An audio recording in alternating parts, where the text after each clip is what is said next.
নমস্কার বন্ধুরা, সীমাস রান্নাঘরে চলে আসলাম প্রতিদিনের মতো দুপুরের রান্নায়। তো বন্ধুরা, তোমরা সবাই কেমন আছো? তোমাদের আশীর্বাদে আমি ভালোই আছি। তো আজকে দুপুরে রান্না করব হচ্ছে এই যে চাপিলা মাছ দিয়ে ছোটো ছোটো আলু আর বেগুন দিয়ে রান্না করব। আর আমি অফ ক্যামেরায় টমেটো দিয়ে ডাল রান্না করে নিছি। আর রান্না করব হচ্ছে সবজি লাইয়ের ডুগা দিয়ে। তো এটা এখনও কাটা হয় নাই। তো আমি প্রথমে মাছগুলো একটু ভেজে নিব। দিয়ে দিলাম হলুদ, লবণ।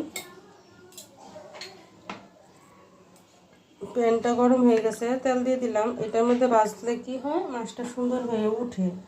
এই জন্য আমি এই প্যানটার মধ্যে ভাজবো। তেলটা গরম হোক, চারিদিকে আমি হলুদ লবণ দিয়ে মাছগুলো একটু মেখে নিই।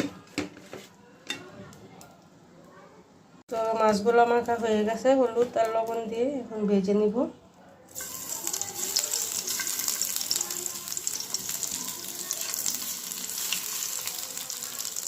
বন্ধুরা, চাপলা মাছটা ভাজা হয়ে গেছে। তো এখন বসাবো। দিয়ে দিলাম তেল,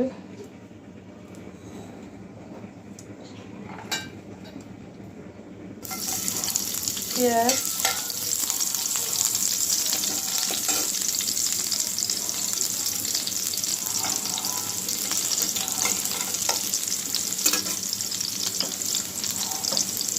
তো চাপলা মাছটা রান্না করবো। আমি অল্প একটু কালো জিরা দিয়ে দিব।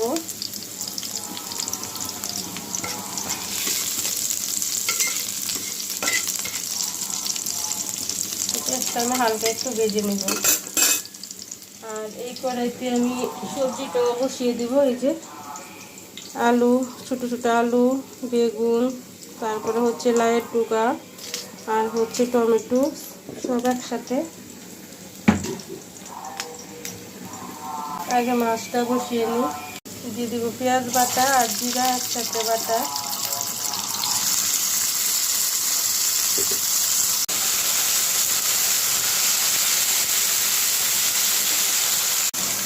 একটু জল দিব।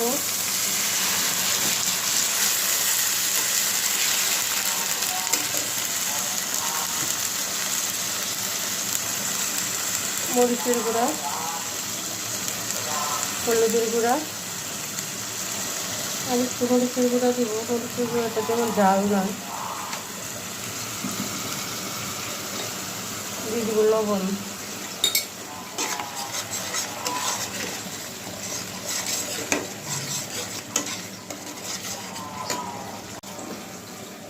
বেগুন আর আলুটাও দিয়ে দিব।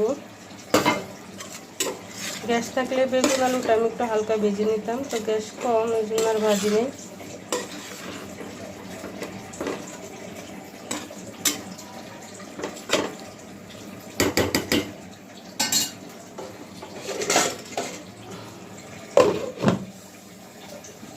ঢেকে দিলাম, সিদ্ধ হতে থাকে। এদিক থেকে কষিয়ে নিই ভালো করে। আর এদিক দিয়ে আমি সবজিটাও বসিয়ে দিব।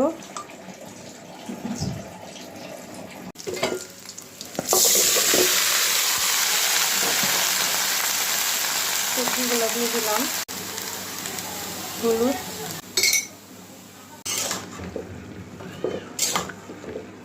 আজকে আর মাছগুলি ঢেলে ভরে দিব না। দেখা গেছে এটা দিলে আমার ছেলেমেয়েরা খেতে চায় না, হয়তো ওরা সবজি খুব পছন্দ করে।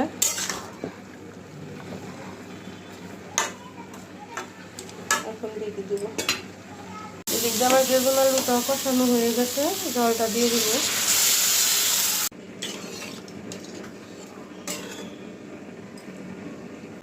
তো এটা ঝোলটা ফুটে উঠলে তারপর আমি মাছগুলো দিব।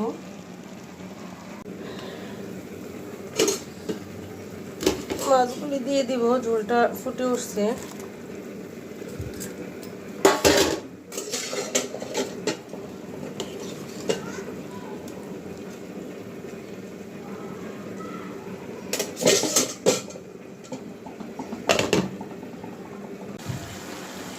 সবজিটার মধ্যে একটু চিনি দিয়ে দিলাম, তাহলে আরও একটু ভালোভাবে মিশে যাবে সবজিটা। বন্ধুরা, হয়ে গেল দুপুরের রান্না। ছোটো আলু আর বেগুন দিয়ে হচ্ছে চাপিলা মাছের ঝোল আর সবজি। আর হচ্ছে টমেটো দিয়ে ডাল। তো আজকে দুপুরের রান্নাটা আমার কেমন হয়েছে কমেন্ট করে জানাবে, আর একটি লাইক দিবে, সাবস্ক্রাইব করে পাশে থাকবে। নমস্কার।